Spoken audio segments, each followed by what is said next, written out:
اللهم صل على محمد وعلى آل محمد كما صليت على إبراهيم وعلى آل إبراهيم إنك حميد مجيد. اللهم بارك على محمد وعلى آل محمد كما باركت على إبراهيم وعلى آل إبراهيم إنك حميد مجيد. تمام دیکھنے اور سننے والوں کو السلام علیکم۔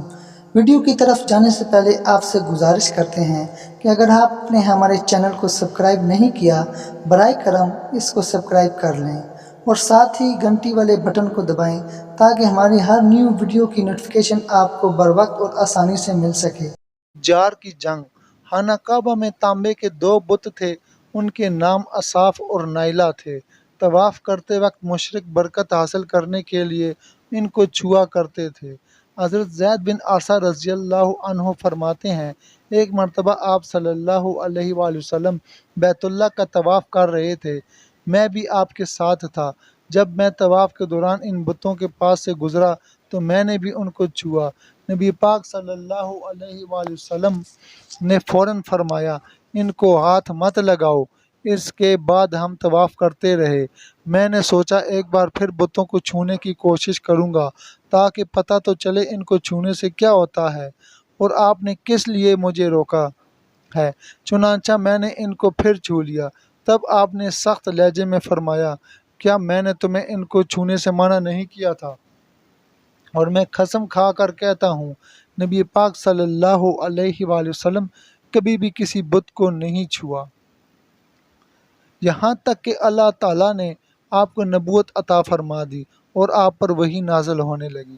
اسی طرح اللہ تعالیٰ حرام چیزوں سے بھی آپ کی حفاظت فرماتے تھے۔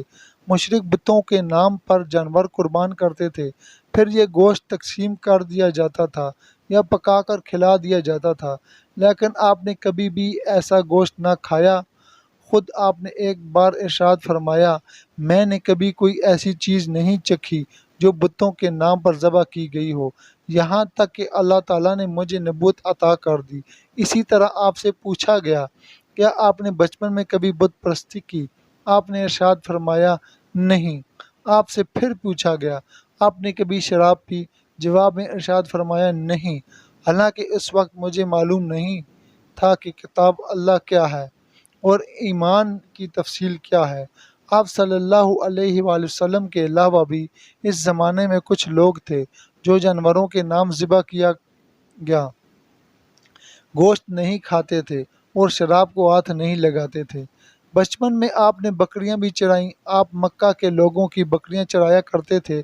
معاوضے کے طور پر آپ کو ایک سکہ دیا جاتا تھا۔ آپ فرماتے ہیں، اللہ تعالیٰ نے جتنے نبی بھیجے ان سب نے بکریاں چرانے کا کام کیا ہے۔ مکہ والوں کی بکریاں قراریت کے بدلے چرایا کرتا تھا۔ مکہ والوں کی بکریوں کے ساتھ آپ اپنے گھر والوں اور رشتہ داروں کی بکریاں بھی چرایا کرتے تھے۔ پیغمبروں نے بکریاں کیوں چرائی؟ اس کی وضاحت یوں بیان کی جاتی ہے، اس کام میں اللہ تعالیٰ کی زبردست حکمت ہے۔ بکری کمزور جانور ہے، لہذا جو شخص بکریاں چراتا ہے اس میں قدرتی طور پر نرمی، محبت اور انکساری کا جذبہ پیدا ہو جاتا ہے۔ ہر کام اور پیشے کی کچھ خصوصیات ہوتی ہیں، مثلاً قصاب کے دل میں سختی ہوتی ہے، لوہار جفاکش ہوتا ہے، مالی نازک طبع ہوتا ہے۔ اب جو شخص بکریاں چراتا رہا، جب وہ مخلوق کی تربیت کا کام شروع کرے گا تو اس کی طبیعت میں سے گرمی اور سختی نکل چکی ہوتی ہے۔ مخلوق کی تربیت کے لیے وہ بہت نرم مزاج ہو چکا ہوتا ہے اور تبلیغ کے کام میں نرم مزاجی کی بہت ضرورت ہوتی ہے۔ عربوں میں ایک شخص بدر بن معشر غفاری تھا۔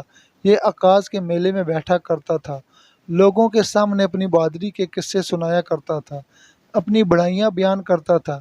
ایک دن اس نے پیر پھیلا کر اور گردن اکڑا کر کہا، میں عربوں میں سے سب سے زیادہ عزت دار ہوں، اور اگر کوئی خیال کرتا ہے کہ وہ زیادہ عزت والا ہے تو تلوار کے زور پر یہ بات ثابت کر کے دکھائے۔ اس کے یہ بڑے بول سن کر ایک شخص کو غصہ آ گیا۔ وہ اچانک اس پر جھپٹا اور اس کے گھٹنے پر تلوار دے ماری۔ اس کا گھٹنا کٹ گیا۔ یہ بھی کہا جاتا ہے کہ گھٹنا صرف زخمی ہوا تھا۔ اس پر دونوں کے قبیلے آپس میں لڑ پڑے، ان میں جنگ شروع ہو گئی۔ اس لڑائی کو فجار کی پہلی لڑائی کہا جاتا ہے۔ اس وقت آپ صلی اللہ علیہ وآلہ وسلم کی عمر 10 سال تھی۔ فجار کی ایک اور لڑائی بنو عامر کی ایک عورت کی وجہ سے ہوئی۔ اس میں بنو عامر بنو کنانہ سے لڑے کیونکہ کنانہ کے ایک نوجوان نے اس قبیلے کی کسی عورت کو چھیڑا تھا۔ فجار کی تیسری لڑائی بھی بنو عامر اور بنو کنانہ کے درمیان ہوئی۔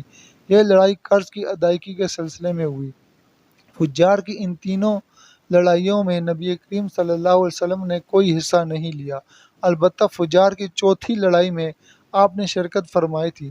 عربوں کے ہاں 4 مہینے ایسے تھے کہ ان میں کسی کا خون بہانا جائز نہیں تھا۔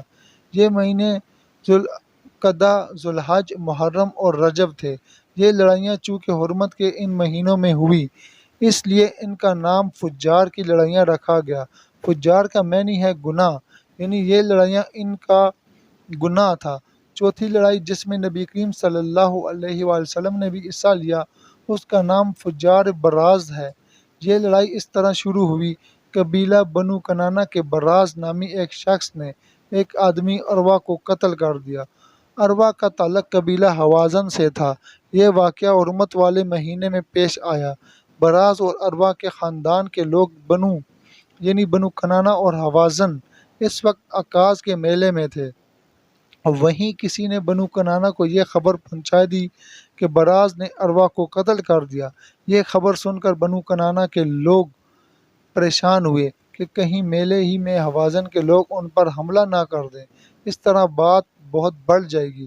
چنانچہ وہ لوگ مکہ کی طرف بھاگ نکلے۔ حوازن کو اس وقت تک خبر نہیں ہوئی تھی۔ انہیں کچھ دن یا کچھ وقت گزارنے پر خبر ہوئی۔ یہ بنو کنانہ پر چڑھ دوڑے، لیکن بنو کنانہ حرم میں پناہ لے چکے تھے۔ عربوں میں حرم کے اندر خون بہانا حرام تھا، اس لیے حوازن رک گئے۔ اس دن لڑائی نہ ہو سکی، لیکن دوسرے دن بنو کنانہ کے لوگ خود ہی مقابلے کے لیے باہر نکل آئے۔ ان کی مدد کرنے کے لیے قبیلہ قریش بھی میدان میں نکل آیا۔ اس طرح فجار کی یہ جنگ شروع ہوئی۔ یہ جنگ 4 یا 6 دن تک جاری رہی۔ اب چونکہ قریش بھی اس جنگ میں شریک تھے، لہذا آپ صلی اللہ علیہ وسلم کے چچا آپ کو بھی ساتھ لے گئے، مگر آپ نے جنگ کے سب دنوں میں لڑائی میں حصہ نہیں لیا۔ البتہ جس دن آپ میدانی جنگ میں پہنچ جاتے تو بنی کنانہ کو فتح ہونے لگتی، اور جب آپ وہاں پہنچتے تو انہیں شکست ہونے لگتی۔ آپ نے اس جنگ میں صرف اتنا حصہ لیا کہ اپنے چچاؤں کو تیر پکڑاتے رہے، اور بس 6 دن کی جنگ کے بعد بھی کوئی فیصلہ نہ ہو سکا۔ آخر دونوں گروہوں میں صلح ہو گئی، لیکن یہ کافی خون خرابے کے بعد ہوئی تھی۔ اس جنگ کے فوراً بعد حلف الفضول کا واقعہ پیش آیا۔ یہ واقعہ اس طرح ہوا کہ قبیلہ زبید کا ایک شخص اپنا کچھ مال لے کر مکہ آیا۔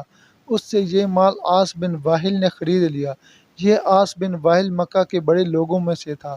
اس کی بہت عزت تھی۔ اس نے مال تو لے لیا، لیکن قیمت ادا نہ کی۔ زبیدی اس سے اپنی رقم کا مطالبہ کرتا رہا، لیکن عاص بن وائل نے رقم ادا نہ کی۔ اب یہ زبیدی شخص اپنے فریاد لے کر مختلف قبیلوں کے پاس گیا۔ ان سب کو بتایا کہ عاص بن وائل نے اس پر ظلم کیا ہے، لہذا اس کے رقم دلوائی جائے۔ اب چونکہ عاص مکہ کے بڑے لوگوں میں سے تھا، اس لیے ان سب لوگوں نے عاص کے خلاف ان کی مدد کرنے سے انکار کر دیا، الٹا اسے ڈانٹ ڈپٹ کر واپس بھیج دیا۔ جب زبیدی نے ان لوگوں کو یہ حالت دیکھی تو دوسرے دن صبح سویرے وہ ابو قیس نامی پہاڑی پر چڑھ گیا۔ قریش ابھی اپنے گھروں ہی میں تھے۔ اوپر چڑھ کر اس نے بلند آواز سے چند شعر پڑھے، جن کا خلاصہ یہ ہے: اے فہر کی اولاد، ایک مظلوم کی مدد کرو جو اپنے وطن سے دور ہے اور جس کی تمام پونجی اس وقت مکہ کے اندر ہی ہے۔ اس زبیدی شخص کی یہ فریاد آپ صلی اللہ علیہ وسلم کے چچا زبیر بن عبد المطلب نے سن لی۔ ان پر بہت اثر ہوا۔ انہوں نے عبداللہ بن جدعان کو ساتھ لیا اور اس آدمی کی مدد کے لیے اٹھ کھڑے ہوئے۔ پھر ان کے ساتھ بنو ہاشم، بنو زہرہ اور بنو اسد کے لوگ بھی شامل ہو گئے۔ یہ سب عبداللہ بن جدعان کے گھر جمع ہوئے۔ یہاں ان سب کو کھانا کھلایا گیا۔ اس کے بعد ان سب سے خدا کے نام پر حلف لیا گیا۔ حلف کے الفاظ یہ تھے: ہم ہمیشہ مظلوم کا ساتھ دیتے رہیں گے اور اس کا حق اسے دلاتے رہیں گے۔ اس حلف کا نام حلف الفضول رکھا گیا۔ اس عہد اور حلف کے موقع پر اللہ تعالیٰ کے رسول صلی اللہ علیہ وسلم بھی قریش کے ساتھ موجود تھے۔